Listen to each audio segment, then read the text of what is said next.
Outsourcing విధానాన్ని రద్దు చేసి కాంట్రాక్ట్ పద్ధతిలోకి మార్చి 2022 పీఆర్సీ ప్రకారం జీతాలు పెంచాలని గిరిజన గురుకుల ఉపాధ్యాయులు డిమాండ్ చేశారు. ఈ మేరకు శ్రీశైలం ఐటీడీఏ కార్యాలయం ఎదుట భిక్షాటన చేసి పెద్ద ఎత్తున నిరసనను వ్యక్తం చేశారు. ఏపీ గిరిజన సంక్షేమ గురుకులాల అవుట్సోర్సింగ్ టీచర్స్ లెక్చరర్స్ యూనియన్ ఆధ్వర్యంలో నిరసన తెలిపి ఐటీడీఏ కార్యాలయంలో అధికారులకు వినతి పత్రాన్ని సమర్పించారు. కర్నూలు, నంద్యాల, ప్రకాశం, గుంటూరు జిల్లాల్లో ఉపాధ్యాయులు ఇందులో పాల్గొన్నారు. తమ డిమాండ్లపై సానుకూలంగా స్పందించి న్యాయం చేయాలని కోరుతున్న ఉపాధ్యాయులతో శ్రీశైలం మెగా 9 టీవీ ప్రతినిధి శ్యామ్ ఫేస్ టు ఫేస్. చాలీచాలని జీతాలతో పనిచేస్తూ ఉద్యోగ భద్రత లేని కారణంగా అవుట్సోర్సింగ్ విధాన ప్రాతిపదికగా పనిచేస్తున్న గిరిజన గురుకుల పాఠశాల ఉపాధ్యాయులు, అలాగే జూనియర్ కళాశాల ఉపాధ్యాయులు ఈరోజు సమ్మెబాట పట్టారు. నెల రోజులుగా అమరావతి వేదికగా ఈ యొక్క ఉపాధ్యాయులు సమ్మెబాట పడడంతో ముఖ్యంగా శ్రీశైలం ఐటీడీఏ కార్యాలయం వద్ద రాష్ట్ర వ్యాప్తంగా చేస్తున్న ధర్నాలో శ్రీశైలం పీటీజీ చెంచు యొక్క సమీకృత గిరిజనాభివృద్ధి సంస్థ చెంచు పీటీజీ వద్ద ఇక్కడ మనం ఉన్నాము. అయితే ఇలా ఉపాధ్యాయులకు సంబంధించిన డిమాండ్లు ఏంటి, వాళ్ళు అవుట్సోర్సింగ్ విధానం నుంచి సిఆర్టీగా కన్వర్ట్ చేయడానికి వీళ్ళు చేస్తున్న సమ్మెబాట ఏందనే విషయాలు మన ఉపాధ్యాయులను తెలుసుకుందాం. సార్ చెప్పండి, ముఖ్యంగా గిరిజన గురుకుల పాఠశాలకు సంబంధించిన ఉపాధ్యాయులుగా కావచ్చు, మీరు జూనియర్ కాలేజ్ సంబంధించిన ఉపాధ్యాయులుగా కావచ్చు, ఎందుకు మీరు సమ్మెబాట పెట్టారు? సార్ ఇప్పుడు నా పేరు బ్రహ్మనాయక్ సార్. మేము 32 రోజుల నుంచి మాకు గాంధీ మార్గంలో శాంతితో నిరసన తెలియపరుస్తున్నాం సార్. మా ప్రధానమైనటువంటి డిమాండ్ ఏంటంటే, దేశంలో ఎక్కడ లేనటువంటి అవుట్సోర్సింగ్ వ్యవస్థ ఒక ట్రైబల్ వెల్ఫేర్ గురుకులంలో మాత్రమే ఉంది. మేము న్యాయబద్ధంగా అడిగాము, ఎన్నోసార్లు వినతి పత్రాలు ఇచ్చాము, కానీ కూడా ఎటువంటి స్పందన లేకుండా ఈ ప్రభుత్వం గెలిచిన వెంటనే మా మంత్రి గారు నాకు ఒక 3 నెలలు టైం ఇవ్వండి, ఖచ్చితంగా మీకు న్యాయం చేస్తామని చెప్పడం జరిగింది సార్. కానీ మేడం గారు మాటని ఆ రోజు మేము మన్నించి మేము నమ్మి ఇన్ని రోజులు మేము వెళ్ళాం సార్. కానీ ₹1 కూడా జీతం లేదండి. మేము ఒక పీఈటీలకు వచ్చేసి ఎర్లీ మార్నింగ్ 5 గంటల నుంచి నైట్ 9 గంటల వరకు డ్యూటీ చేసినటువంటి వాళ్ళకి బీఈడీ క్వాలిఫికేషన్ ఉన్నటువంటి వాళ్ళకి 9,500 ఇస్తున్నారు సార్. మా ప్రధానమైనటువంటి డిమాండ్ ఏంటంటే, మాకు అందరినీ కూడా కాంట్రాక్ట్ రెసిడెన్షియల్ టీచర్గా కన్వర్ట్ చేయాలి. రెండోది, నెక్స్ట్ మాకు 2022 పీఆర్సీ జీతాన్ని అమలు చేయాలి. ఇంకొక పాయింట్ ఏంటంటే, మాకు చాలా వరకు వృద్ధాప్యంకి వచ్చేసాం సార్. మా ఉపాధ్యాయులు అందరూ కూడా ఇప్పుడు ఏజ్ కూడా అయిపోయింది. ఇది ఇప్పుడు డిఎస్సిలో మా పోస్టులని 1143 పోస్టులని కన్వర్ట్ చేశారు.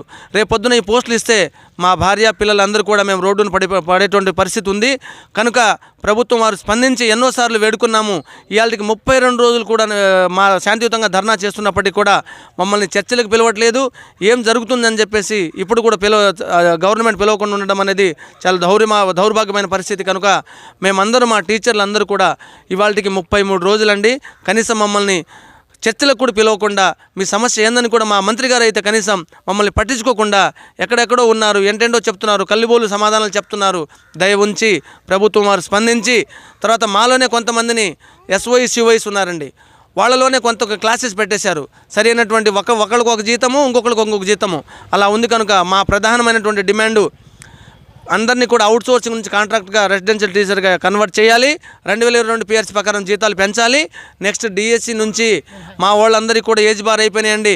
ఇప్పుడు కూర్చొని ఇప్పుడు ఉన్నటువంటి యంగ్స్టర్స్ తోటి మేము పోటీ పడలేని పరిస్థితిలో ఉన్నాము.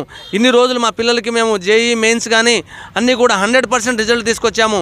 ఉత్తమ ఉపాధ్యాయులుగా మేము అవార్డులు తీసుకున్నాము. ముఖ్యమంత్రి గారి దగ్గర నుంచి కూడా తీసుకున్నాము రీసెంట్గానే. కానీ మా దగ్గర ఇప్పుడు మా మేడం గారు అంటారు, క్వాలిటీ ఎడ్యుకేషన్ కావాలని చెప్పేసి చెప్తున్నారు. ఇన్ని రోజులు క్వాలిటీ ఎడ్యుకేషన్ లేకుండానే ఈ గిరిజన పిల్లల్ని 100% రిజల్ట్ ఎలా తీసుకొస్తామని చెప్పేసి మంత్రి గారిని మేము అడుగుతున్నాం. దయ ఉంచి మా ఓపికని పరీక్షించొద్దు. మేము గాంధీ మార్గంలో టీచర్ కాబట్టి ఒక పద్ధతిగా సిస్టంగా మేము ఎక్కడా కూడా గవర్నమెంట్కి అగెనెస్ట్ కాదండి. మా సమస్యల్ని మీరు విన్నవించుకొని ఇప్పుడైనా కూడా కనీసం మమ్మల్ని పట్టించుకొని మేమందరూ కూడా విధులకు వెళ్ళడానికి సిద్ధంగా ఉన్నాం సార్. మమ్మల్ని చర్చలకు పిలిచి మా ప్రధానమైనటువంటి డిమాండ్ని మీరు నెరవేరుస్తారని చెప్పేసి, మరి ముఖ్యంగా ఈ డిఎస్సి నుంచి మినహాయింపు ఇచ్చి మమ్మల్ని కాంట్రాక్ట్ రెసిడెన్షియల్ టీచర్గా గతంలో కేజీబీ స్కూల్స్లో కన్వర్ట్ చేశారండి 2 సంవత్సరాలకే. మేము ఒక్కొక్కళ్ళు అందరికీ కూడా 10 నుంచి 15 సంవత్సరాల ఎక్స్పీరియన్స్ ఉందండి ఇదే గురుకులంలో. దయ ఉంచి మమ్మల్ని అందరినీ కూడా గుర్తించి ఇప్పటికైనా ప్రభుత్వం మాతో చర్చలు పిలిపించి మాకు అందరికీ కూడా న్యాయం చేస్తారని చెప్పేసి ఈ ప్రభుత్వానికి విన్నవించుకుంటున్నాం సార్. ధన్యవాదాలు. గతంలో కావచ్చు, ముఖ్యంగా వైసీపీ ప్రభుత్వం కావచ్చు, మీరు అప్పుడు ఎందుకు అంటే 15 సంవత్సరాలు కావచ్చు, 10 సంవత్సరాలు కావచ్చు, మీరు ఎందుకు అక్కడ మీరు తెలవలేకపోయారు? ఆ తర్వాత మీరు ఇంతకుముందు ఏమైనా సమ్మెలు చేశారా? దానికి సంబంధించి ఏమైనా ప్రతిఫలం ఎలాగుంది మీకు? గతంలో కూడా మేము గత ప్రభుత్వానికి కూడా మేము ఎన్నో విషయాలు వేడుకున్నాం సార్.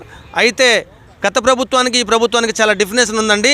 గత ప్రభుత్వంలో మేము మీకు జీతం పెంచుతాము, ఖచ్చితంగా మిమ్మల్ని చేస్తామని చెప్పేసి కల్లిబొల్లు మాటలు చెప్పుకుంటూ గతంలో కూడా మేము ధర్నా చేసినా కూడా మమ్మల్ని తీసుకెళ్ళి ఎక్కడెక్కడో జైల్లో పడేసినటువంటి సందర్భాలు ఉన్నాయి సార్. ఈ ప్రభుత్వంలో మాత్రం సాక్షాత్తుగా ప్రజావేదిక దగ్గర గౌరవ ముఖ్యమంత్రి వర్యులు వారి ఇంటి దగ్గర కూర్చున్నా కూడా ఒక్క పోలీసులు కూడా మమ్మల్ని టచ్ చేయకుండా వీళ్ళు టీచర్ వ్యవస్థలో ఉన్నారని చెప్పేసి వాళ్ళు ఏనాడు కూడా మమ్మల్ని ఇబ్బంది పెట్టలేదు. మాకు గవర్నమెంట్ కూడా మాకు ముఖ్యమంత్రి గారి మీద మాకు నమ్మకం ఉంది సార్. మా అధికారులు ముఖ్యమంత్రి గారి దృష్టికి తీసుకెళ్ళి మమ్మల్ని న్యాయం చేస్తారని చెప్పేసి ఈ ప్రభుత్వంలోనే గతంలో 2014లో మాకు జీతాలు పెరిగినాయి సార్. అప్పుడు జీతాలు 6,500 ఉండేవి. ఈ ప్రభుత్వం వచ్చిన తర్వాత అందరినీ కూడా 12,000 అవుట్సోర్సింగ్లు పెట్టేశారు. మా నమ్మకం ఏంటంటే ఆనాడు ఈ ప్రభుత్వం మమ్మల్ని జీతం పెంచింది, ఇవాళ కూడా ఖచ్చితంగా ఈ ప్రభుత్వం మనకు న్యాయం చేస్తుందని చెప్పేసి ఆశాభావంతో మేము ఉన్నాం సార్. ముఖ్యంగా కావచ్చమ్మా, మహిళా ఉపాధ్యాయులుగా మీరు ఎన్నో సంవత్సరాల నుంచి చేస్తున్నారు. ముఖ్యంగా ఇప్పుడు ఎండను సైతం వాన సైతం లెక్క చేయక మీరు అక్కడ అమరావతిలో మీరు పోరాటం చేస్తున్న పరిస్థితి ఉంది. ఇన్నిసార్లు సుదూర ప్రాంతాల నుంచి కూడా అక్కడికి వెళ్ళి పోరాటం చేయడం జరుగుతుంది, ఇదివరకు కూడా చేశారు. ఇప్పుడు మీరు జీతం లేని పరిస్థితి కావచ్చు, ఇప్పుడు మీరు స్కూల్కి నెల రోజు నుంచి లేని పరిస్థితి కావచ్చు, ఎలా స్పందిస్తారు? ఈ నెల రోజుల నుంచి ఇంట్లో ఇది ధర్నాలు ఎంత చేస్తున్నా కానీ గవర్నమెంట్ నుంచి ఎటువంటి స్పందన లేకపోవడము కొంచెం బాధాకరమైన విషయమే. గిరిజన విద్యార్థులు, గిరిజన ఉపాధ్యాయులు అన్నది మన ఇప్పుడు నేను అందరికి ఒకటే ప్రశ్న ఇస్తున్నాను. ఏంటి అంటే, మన పిల్లలు పోతున్న స్కూల్లో ఒక నెల రోజులు టీచర్స్ లేకపోతే మనము ఊరుకుంటామా? గిరిజన విద్యార్థులకు 10వ తరగతి పరీక్షలు వస్తున్నాయి, ఇంటర్ పరీక్షలు దగ్గరకు వస్తున్నాయి, వాళ్ళకి సిలబస్ కాలేదు. మాకు 80% అవుట్సోర్సింగ్ టీచర్సే ఉన్నారు. 191 స్కూళ్ళల్లో 80% ఒక ప్రిన్సిపల్, ఇంకొకరు మాత్రమే రెగ్యులర్స్ ఉన్నారు. అట్లాంటప్పుడు విద్యార్థులకు ఈ నెల రోజుల జీవితాన్ని వివరిస్తారు. వాళ్ళు పబ్లిక్ పరీక్షలు ఎట్లా రాస్తారు? ఈ విషయాన్ని దృష్టిలో పెట్టుకొని గవర్నమెంట్ అయితేనేమో మేము డిఎస్సికి వ్యతిరేకం కాదు, గవర్నమెంట్కు వ్యతిరేకం కాదు, ప్రతి ఒక్కరికి అనుకూలంగానే మేము 10 ఏళ్ళు, 15 ఏళ్ళు, 20 ఏళ్ళు చేసిన వాళ్ళు కూడా ఉన్నారు. వాళ్ళందరం కూడా చాలా గురుకులాన్ని నమ్ముకొనే ఇన్ని సంవత్సరాలుగా పనిచేస్తున్నాం. ఇప్పుడు డిఎస్సిలో కలపడం వల్ల ఏమవుతుంది అంటే, చాలా వరకు అందరూ రోడ్డు మీద పడాల్సిందే. 1600 మంది రోడ్డు మీదకి వచ్చేస్తారు. అందుకనే మా విన్నపాన్ని సీఎం అయిన నారా చంద్రబాబు నాయుడు గుర్తించి మా బాధను అర్థం చేసుకొని తను ఏం చేయాలంటే మమ్మల్ని సిఆర్టీగా కన్వర్ట్ చేసి మా పోస్టులని డిఎస్సిలో మినహాయించి తర్వాత వచ్చేసి 2020 మాకు 2010 పిఆర్సీ ప్రకారమే ఇప్పటికీ జీతాలు మేము తీసుకుంటున్నామండి. ఈ విషయం చాలా వరకు ప్రతి ఒక్క డిపార్ట్మెంట్లో కూడా 22 పిఆర్సీ అమలు చేశారు. మా డిపార్ట్మెంట్లో నాన్ టీచింగ్ వాళ్ళకు 22 పిఆర్సీ అమలు చేశారు. మా టీచింగ్ స్టాఫ్కి వచ్చేసరికి 2010 పిఆర్సీ ప్రకారమే జీతాలు ఇస్తున్నారండి. ఈ అందరి దృష్టిలో అందరి విన్నపంగా నేను చెప్పేది ఏంటంటే, గవర్నమెంట్ అయితేనేమి మా పై అధికారులు ఎవరైనా వెంటనే స్పందించి విద్యార్థులకు, మా ఉపాధ్యాయులందరికీ న్యాయం చేయాలని కోరుకుంటున్నానండి. ముఖ్యంగా పోరాటం చేస్తున్న ఈ ఉపాధ్యాయుల సానుకూల స్పందన ఇస్తారని ప్రభుత్వాన్ని కోరుతున్నామని, ఇక్కడ నాయకులు కానీ అలాగే అధికారులు కానీ సానుకూల స్పందన చేస్తే మా జీవితాలు కాపాడిన వారు అవుతారని, ముఖ్యంగా మెగా డిఎస్సిలో ఈ యొక్క గిరిజన గురుకులకు సంబంధించిన ఉపాధ్యాయుల పోస్టులు కూడా దాంట్లో పెట్టడం ద్వారానే ఈ సమయం పాట పడుతున్నామని, ఇంతకాలము చాలి జీతాలతో పనిచేస్తున్నామని, అవుట్సోర్సింగ్ విధానమైనా సరే ఇప్పుడు వచ్చిన ఈ కూటమి ప్రభుత్వం మాకు న్యాయం చేస్తుందనే ప్రగాఢ నమ్మకంతో ఉన్నప్పటికీ ఇంతవరకు ఎటువంటి స్పందన లేదని, తప్పనిసరిగా నాయకులు కానీ అలాగే అధికారులు కానీ మాపై సానుకూల స్పందన పడితే మా బ్రతుకులను కాపాడిన వారు అవుతారని, అలాగే మెగా డిఎస్సిలో ఒకవేళ రాసుకుంటే తగిన ఆ ఏజ్ కూడా మాకు లేకపోవడంతో మేము రోడ్డును పడుతామని, కుటుంబాలు చిన్నాభిన్నం అయిపోతాయన్న పరిస్థితి ఇక నెలకొందని ఇక్కడ ఉపాధ్యాయులు వాపోతున్న పరిస్థితి ఉంది. ఏదైనప్పటికీ ప్రభుత్వం సానుకూల స్పందన ఏర్పరచుకొని మాకు న్యాయం చేస్తారని వీళ్ళు ఉపాధ్యాయులు కోరుతున్న పరిస్థితి ఉంది. కెమెరామన్ వెంకట్తో శ్యామ్, మెగా 9 న్యూస్, శ్రీశైలం, నంద్యాల జిల్లా.